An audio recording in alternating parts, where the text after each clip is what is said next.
Eu queria que você, né, explicasse para a gente, na prática, né, como é que como que essa terapia funciona, né? Porque você já começou a desenhar aí a situação da avaliação de cada indivíduo, de pôr e tirar comportamentos, então, ou seja, isso já é a terapia ABA, né? Ela já é, já na prática, né? Isso. Como ela se inicia? A primeira coisa que nós fazemos é uma anamnese com os pais, uma anamnese bem detalhada, né? No qual a gente sempre pergunta quais são as coisas que a criança mais gosta, quais são as coisas que a criança menos gosta, quais são os comportamentos que ele tem em excesso, quais são os déficits, né, comportamentais que ele precisa, porque, não sei se todo mundo sabe, mas comportamentos é tudo aquilo que nós fazemos, né? O andar é um comportamento, se vestir, o escovar os dentes. Então, eu preciso de comportamentos a todos os momentos. Basicamente, é tudo aquilo que a gente faz. Sem perceber. Isso. É o levantar de manhã, acordar, escovar o dente, comer, se vestir, arrumar as crianças, pegar o carro, levar a criança para a escola. É a nossa rotina. A naturalidade. Isso. Né? Certo. Então, aí nós fazemos essa anamnese bem detalhada. E depois, a criança vai por um processo de avaliação, né? No qual nós verificamos todos esses comportamentos que a família já relatou e alguns outros também, né? Que às vezes a família nem percebe que a criança tem. E quais são os comportamentos que a gente deseja instalar naquela criança. Então, o primeiro passo é esse, a gente faz a avaliação. Depois dessa avaliação, nós montamos objetivos de ensino. Então, por exemplo, eu quero ensinar a escovar os dentes. Depois que eu montei esse objetivo de ensino, que a gente chama esses daí de habilidades básicas, né? Que é do dia a dia. Escovar os dentes, se vestir, comer, né? São habilidades básicas a gente chama de AVDs, na verdade. Que é habilidades de vidas diárias. Que é o nosso cotidiano. Aquilo que a gente acabou de falar lá, que a gente faz sem pensar que estamos fazendo. Isso. A gente só executa. Depois que nós montamos esses objetivos de ensino, a gente transcreve para programas de ensino. É aí que vem o ensino de cada habilidade, né? Então, as habilidades básicas, ela tem que ser ensinada no começo da intervenção para aquela criança que não possui. O que é? É o brincar, é o contato visual, é a imitação. São coisas assim que eu tenho que ensinar antes de habilidades, por exemplo, acadêmicas, né? Sim, é o início. É o básico. E é muito comum a criança chegar lá completamente introvertida, completamente isolada, completamente no mundinho dela, chega completamente desconfortável no seu consultório, tudo aquilo que a gente já aprendeu sobre o comportamento do autista. Sim.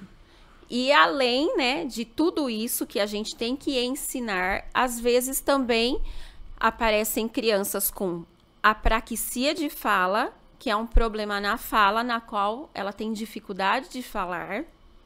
E também aparecem crianças com praxia motora. Que é onde entra a sua outra especialização. Entra o desenvolvimento da coordenação motora, tanto fina quanto grossa. Então, por exemplo, a gente sempre trabalha, né, como a doutora Marília falou, sobre os marcos do desenvolvimento. Então, por exemplo, uma criança de 3 anos, que habilidade que ela tem que ter? Então, a gente sempre trabalha com esse parâmetro. Então, por exemplo, ela consegue andar, ela consegue correr, ela consegue pular, né? Interagir, conversar, pedir. Brigar quando não consegue, ficar triste. Inclusive, Juninho, a primeira habilidade que nós temos que ensinar para qualquer criança que tenha dificuldade na fala, né?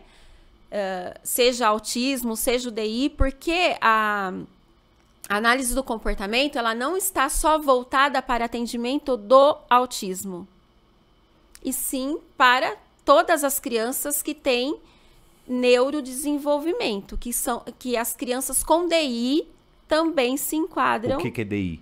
É deficiência intelectual. E não necessariamente é autismo. E não necessariamente são autistas.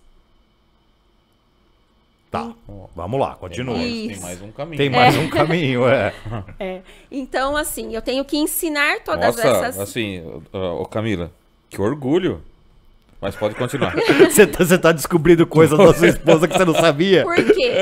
Então, justamente por isso. Porque a análise do comportamento, ela ensina esses comportamentos, né? Então, tem criança com DI que, às vezes, não sabe fazer também determinados comportamentos. Então, por isso que a gente utiliza. E não necessariamente é enquadrada no espectro autista. Não. Tem crianças que têm DI que eu trabalho com análise do comportamento também. E se desenvolvem muito bem, né? Por que elas se desenvolvem muito bem? Porque dentro da análise do comportamento, eu trabalho com repetição. Lembra que eu falei que tem os programas de ensino? Uhum. Esses programas de ensino, por exemplo, é assim, ó. Eu quero ensinar... Vou pegar um objetivo mais da minha área, tá? Certo. Eu quero ensinar o alfabeto para a criança. Eu não vou apresentar o alfabeto inteiro para a criança. Eu vou dividir, só para vocês entenderem melhor, eu vou dividir em pequenos conjuntos. Então, por exemplo, eu pego 3 letras, trabalho com uma letra, depois com a outra, depois com a outra. Certo. Depois que eu trabalhei, isso daí é dentro dos programas de ensino. A gente pede, né, para fazer a generalização. O que é a generalização? É com pessoas diferentes, em ambientes diferentes. Eu esqueci de falar uma coisa. A análise do comportamento, ela trabalha muito com o ambiente em que a criança está envolvida. A doutora Marília citou muito isso, né? Sim, então o ambiente, ele faz toda a diferença. Por isso que as crianças, elas precisam de uma rotina adequada. Por exemplo, se a criança com autismo vai fazer uma viagem e ela tem esse problema com troca de rotina... Então, geralmente a família tem que ir apresentando fotos da viagem, né? Conversando com ela, trabalhando com um antecedente, que é um outro ponto da análise do comportamento.